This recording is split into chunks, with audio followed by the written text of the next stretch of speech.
नमस्कार दोस्तों, मेरा नाम ज्योति चंदानी है।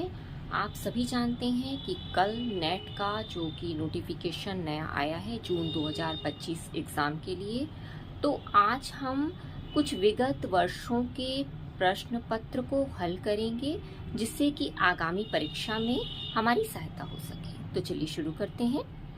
परमात्मा प्रकाश के रचनाकार हैं।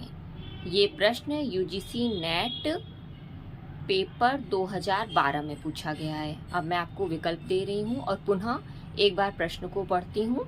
परमात्मा प्रकाश के रचनाकार हैं राम सिंह, जोइंदू, हेमचंद्र और मेरुतुंग। और इसकी व्याख्या भी करूंगी।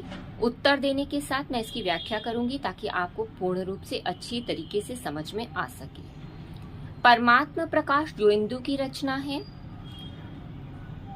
दोहा अपभ्रंश में दोहा काव्य परंपरा का जो आरंभ है वो जोइंदू से माना जाता है। राम सिंह की पाहुर दोहा है। हेमचंद्र की कुमारपाल चरित्र है तथा मेरुतुंग की प्रबंध चिंतामणि है। ऐसे बताने से कम आपका एक प्रश्न के साथ कई प्रश्न तैयार हो जाएंगे। एक तो अन्य जो रचनाकार हैं उनकी रचनाओं का नाम आपको पता चलेगा और दूसरा ही उसी जो कि उत्तर आ रहा है उससे संबंधित यदि उस रचनाकार ने कोई और महत्वपूर्ण कार्य किया है तो उससे संबंधित भी आपको जानकारी मिलेगी, जिससे यदि वो प्रश्न घुमाकर पूछता है तो भी आप उत्तर दे सकेंगे। जैसे कि परमात्मा प्रकाश की रचनाकार जोइंदू हैं। अब जोइंदू रचनाकार है, ये एक प्रश्न तैयार हुआ। जोइंदू अपभ्रंश में दोहा काव्य की परंपरा का आरंभ करते हैं, ये दूसरा प्रश्न तैयार हुआ। हेमचंद्र की रचना कुमारपाल चरित्र है, ये तीसरा प्रश्न तैयार हुआ। और मेरुतुंग की रचना प्रबंध चिंतामणि है। तो इससे आपके कई प्रश्न तैयार होंगे। अब हम दूसरे प्रश्न पे आते हैं। सबरस के रचनाकार हैं। आपके ऑप्शन है मुल्ला वजही, कुल्ली कुतुब शाह, इशा अल्लाह खां, सैयद हुसैन अली खां। अब इसका उत्तर होगा मुल्ला वजही। सबरस लिखी गई है 1635 ईस्वी में। दक्षिणी गद्य के प्रसिद्ध कवि मुल्ला वजही की कृति है। कौन कृति है? सबरस। इसे उर्दू साहित्य की प्रथम गद्य रचना भी कहते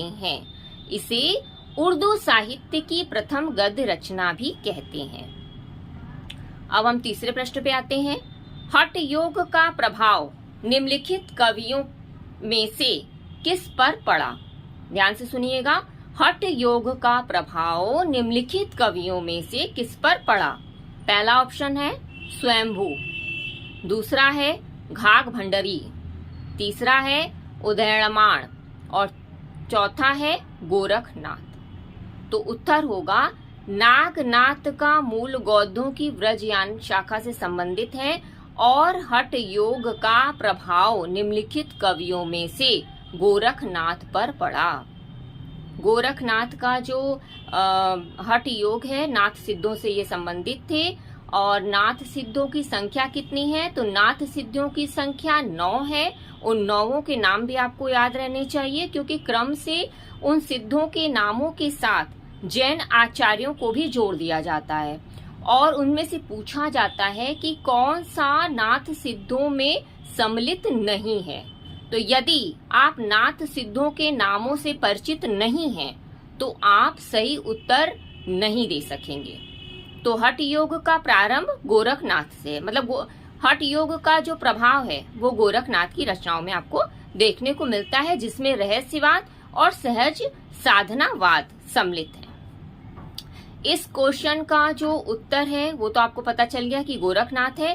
साथ ही इसका व्याख्या करने से आपके अन्य क्वेश्चन भी तैयार हो जाएंगे। नाथ पंथ का मूल बौद्धों की व्रजयान शाखा से है। मतलब जो नाथ हैं, जो 9 नाथ थे, तो वो बौद्ध धर्म की जो व्रजयान शाखा है, व्रजयान बौद्ध धर्म की एक शाखा है। तो व्रजयान की शाखा से ही मूल रूप से नाथ पंथ जुड़ा हुआ है। बौद्ध सिद्धों में उत्पन्न विकारों के विरोध स्वरूप गोरखनाथ ने पतंजलि के उच्च लक्ष्य ईश्वर प्राप्ति को लेकर, पातंजलि जो कि योग से संबंधित है, उनके उच्च लक्ष्य ईश्वर प्राप्ति को लेकर गोरखनाथ ने हठ योग का प्रवर्तन किया तथा षष्ठ चक्रों वाला योग मार्ग चलाया और नागपंथ की स्थापना की। कुवलयमाला कथा के रचनाकार हैं। हमारा अगला प्रश्न है, कुवलयमाला कथा के रचनाकार हैं रोड़ कवि, उद्योतन सूरी, दामोदर शर्मा और ज्योतिश्वर ठाकुर। तो इसका उत्तर होगा उद्योतन सूरी। कुवलयमाला कथा के रचनाकार उद्योतन सूरी हैं। और इसके साथ जो और रचनाएं हैं उसके बारे में भी आप अच्छे से समझ लीजिए, क्योंकि उनसे संबंधित, उनके सन से संबंधित और उनके रचनाकारों से संबंधित भी प्रश्न नेट में और अन्य प्रतियोगी परीक्षाओं में। देखिए, हमारी तैयारी का उद्देश्य खाली नेट ही नहीं है। हम नेट के सिलेबस के अकॉर्डिंग जो तैयारी कर रहे हैं उसमें हमारा HPSC, राजस्थान वाला RPSC और उत्तर प्रदेश द्वारा जो उच्च हायर माध्यमिक विद्यालयों में जो भर्तियां होती हैं, उन सब में ये सारे प्रश्न जो है आगे पीछे करके पूछे ही जाते हैं। तो अगर आपका विगत प्रश्नों का PYQ तैयार है तो उससे कई प्रश्न आपके तैयार होंगे और आप बहुत अच्छे से पेपर दे पाएंगे। कुवलयमाला कथा ये क्या है? एक रचना है। ये किसकी विधा है? कौन सी विधा है? ये भी पूछता है। तो ये है गद्य विधा। ठीक है। इसके रचनाकार हैं उद्योतन सूरी। अब ये रचना किस समय की है? तो ये रचना कुवलयमाला कथा के रचनाकार उद्योतन सूरी हैं और ये रचना 9वीं सदी की है। ये रचना कब लिखी गई है? किस भाषा में? आदिकालीन राजस्थानी। ठीक है। राउरवेल भी एक गद्य से ही संबंधित जो 4 गद्य की पुस्तकें जो गद्य साहित्य में थी उसमें कुवलयमाला कथा, राउरवेल की भी विशेषता है कि ये चंपू काव्य है। ठीक है। और इसे लिखा है रोड़ कवि ने। ये 10वीं सदी की रचना है और ये पूर्वी हिंदी अवधि में लिखी गई है। अब आते हैं हम तीसरी रचना पे, उक्ति व्यक्ति प्रकरण जो कि एक व्याकरण ग्रंथ है, जिसे हिंदी साहित्य का प्रथम व्याकरण ग्रंथ भी कहा जाता है और इसके रचनाकार दामोदर शर्मा हैं। अब इसकी सन क्या है? तो इसकी जो शताब्दी है वो 12वीं शताब्दी है। 12वीं शताब्दी का उत्तरार्ध। और फिर है जो चौथी, ये चारों रचनाएं गद्य साहित्य से संबंधित हैं और इससे संबंधित बहुत सारे प्रश्न पूछे जाते हैं। अब जो चौथी रचना है उसका नाम है वर्ण रत्नाकर। ये मैथिली भाषा में लिखी गई है। ये ज्योतिश्वर ठाकुर की रचना है और 14वीं शताब्दी में लिखी गई है, मैथिली भाषा में है। इसमें जहां तक मुझे याद आ रहा है इसमें 8 कल्लौल हैं। 8 कल्लौल का नाम मैं आपको एक बार बता दूंगी। 8 कल्लौल इसमें शामिल हैं, जिसमें से 8वां कल्लौल जहां तक मेरी जानकारी में है, फिर भी मैं एक बार रिचेक कर लूंगी कि वो अधूरा है।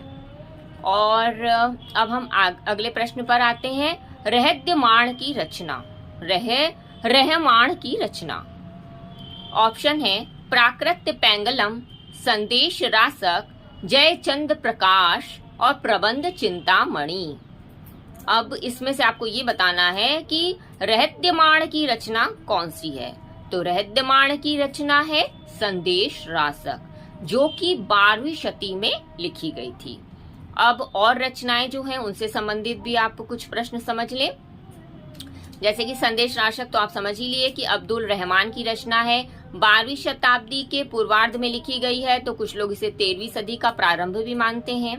प्राकृत पेंगलम ये लिखी गई है लक्ष्मीधर जी के द्वारा। अच्छा, कुछ इसमें जैसे राइटरों के अनुसार, जैसे प्राकृत पेंगलम सुमति याकोबी के अनुसार, लक्ष्मीधर हजारी प्रसाद द्विवेदी के अनुसार है। मतलब कि कुछ क्या ना, जैसे प्राकृत पेंगलम को सुमति के द्वारा भी माना जाता है कि वो इनकी रचना है, तो ये मानते हैं याकोबी। और लक्ष्मीधर मानते, मतलब प्राकृत पेंगलम को लक्ष्मीधर की रचना मानते हैं हजारी प्रसाद द्विवेदी। और ये लिखी गई है 14वीं सदी के पूर्वार्ध में। अब हम आते हैं जयचंद्र प्रकाश। ये भी बहुत ही प्रसिद्ध रचना है। इसके राइटर का नाम आपको पता होना चाहिए, जिसका नाम है भट्ट केदार। ये 12वीं सदी की रचना है। अब हम आगे बढ़ते हैं प्रबंध चिंतामणि, जो कि मेरु तुंग के द्वारा लिखित रचना है और इसका जो ईस्वी है वो 1304 है। अच्छा, भिन्न भिन्न किताबों में आपको सन में थोड़ा अंतर देखने को मिलेगा, तो एकदम ऑथेंटिक किताब से आप एक दो बार देखिएगा, ताकि सही जो भी अगर कुछ करीब नजर आए, मान लो 12वीं शताब्दी का पूर्वार्ध है और 12वीं शताब्दी का पूर्वार्ध न लिखा रहा है, 13वीं सदी लिखा रहा है, उसके बाद 14वीं लिखा रहा है या फिर 11वीं लिखा रहा है, 8वीं लिखा रहा है, तो आप उसके करीब का ही उत्तर देंगे। अब आगे प्रश्न पे हम बढ़ते हैं। 8वीं शताब्दी के कवि नहीं है। प्रश्न को पढ़ते समय हमें ध्यान देना चाहिए कि क्या प्रश्न पूछ रहा है।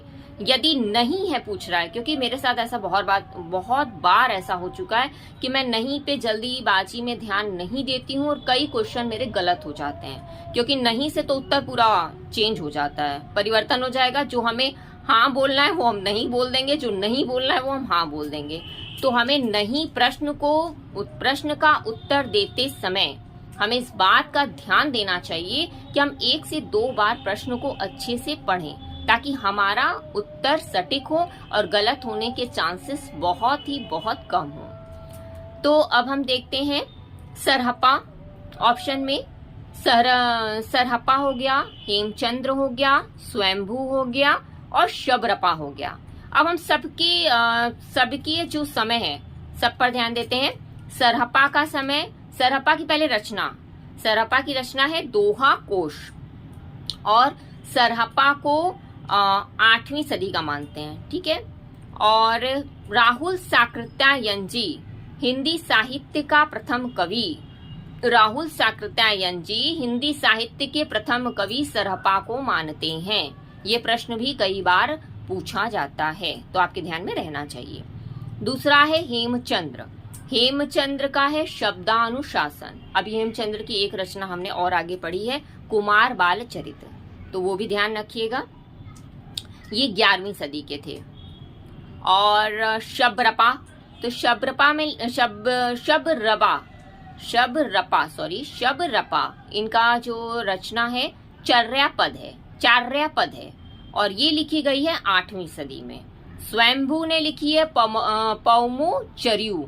तो जो पौमुचर्यु है, जैन भाषा में राम जी को पौमु कहते हैं और चर्यु माने चरित्र, तो राम कथा से संबंधित पमौचर्यु है। कभी कभी प्रश्न ऐसे भी पूछ लेता है कि पमौचर्य किससे संबंधित है, तो पमौचर्य राम कथा से संबंधित है और ये लिखा गया, ये 8वीं सदी है, मतलब कि स्वयंभू का जो रचना काल है वो 8वीं सदी है।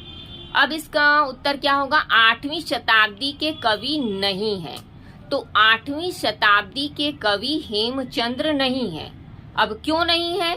क्योंकि हेमचंद्र 11वीं सदी के रचनाकार हैं। ठीक है, एक क्वेश्चन से आपके कई क्वेश्चन तैयार हो रहे हैं, लेकिन बहुत बारीकी तरीके से हमें क्वेश्चन को सही तरीके से पढ़ना है और उससे संबंधित अन्य प्रश्न भी, एक प्रश्न के साथ अन्य प्रश्न भी तैयार करते जाना है।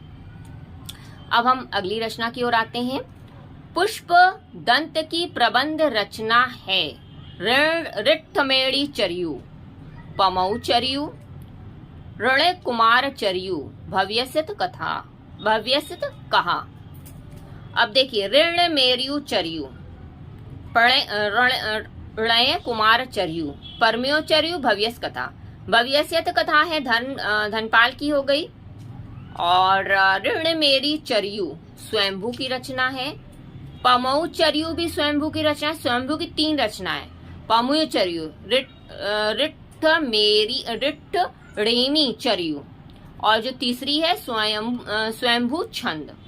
तो 3 रचना हो गई इसकी स्वयंभू की, जो कि 8वीं सदी के थे, और इसके बाद है भव्यस्यत कथा, जो कि धनपाल की हो गई। तो अब क्या बचती है? ऋण कुमार चर्यु। तो ऋण कुमार